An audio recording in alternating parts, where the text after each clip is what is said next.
Let's go to Melbourne now and catch up with the opposition health spokesperson in Victoria, Georgie Crozier. Thanks for joining us, Georgie.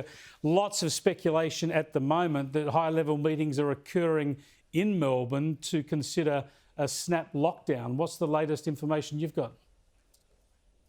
Well, Chris, there's a huge amount of anxiety and a lot of people are fearful that we'll go into another lockdown. As you said, there are high-level discussions going on within government at the moment, and it appears, to be really ominous. I think most people are resigned to the fact that this virus has got away yet again and the government hasn't been able to manage it. The contact tracing has not done its job, and I just hope I'm very wrong, but everyone is fearing that we will go into a fourth lockdown. Well, look, the AFL is a good barometer, especially in Melbourne. They were going to have a press conference today to talk about what the crowd arrangements were for the weekend. Some blockbuster games coming up. They've deferred that announcement to tomorrow, obviously waiting to see what happens.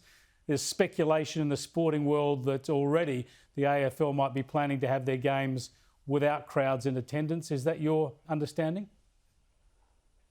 Well, that's right. There's a lot of speculation going on about the AFL. Two teams have already left Melbourne 2 days ahead of schedule. So I again think that is a very big warning sign.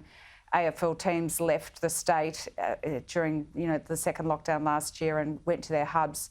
So there are lots of discussions been going on, and of course, Melburnians, we love our footy, so it'll be devastating for all of those teams and the crowds that want to attend because of what's gone on. But it appears that this virus, with so many sites, there's over 50 sites now, the cases are multiplying. We've got 17 cases within 4 days.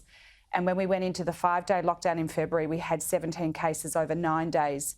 So I think that is an indicating sign that the government is very worried about where this is heading. And of course, a lockdown should be at the last resort. Victorians cannot afford another lockdown. We seriously have done the hard yards, and a lockdown should be the very last resort. But the signs, from what I'm gathering, are not looking good. This is the point, though, isn't it? We know from the epidemiologists, from the data that's been gone over in hindsight, even though it looked unnecessary at the time, we know for a fact now that February lockdown was unnecessary, that none of the virus escaped from those people already isolated, close contacts already isolated.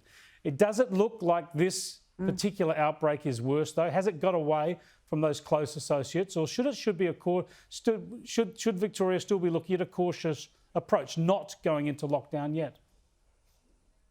Well, Chris, we asked in the Parliament today to the acting Premier, what is the trigger for Victorians to go into lockdown? And he refused to answer that. I also asked in a department briefing, what is the trigger? Victorians deserve to know. What is the trigger that is going to set us off in this path again, that we're in lockdown? And the government's refusing to provide us with that information, which I think is really, terribly disingenuous, because there is so much anxiety in the community about this. And the February lockdown was largely out of hotel quarantine. This lockdown is in the community, and that's what concerns me. I'm very concerned about the nature of the extent of the cases with this, and how the government, missed that vital part of the contact tracing with not identifying the right supermarket. They just made an assumption, and you just can't afford to make these sorts of assumptions. We've got to have this double checking and it is a shocking situation. One man. We spoke to the New South Wales Premier last night. We know if this number of contacts were infected in New South Wales, there'd be no talk of a lockdown. But in Melbourne, it sounds ominous, and it could happen any moment. We'll keep on top of it. Thanks for joining us, Georgie. Thanks so much, Chris.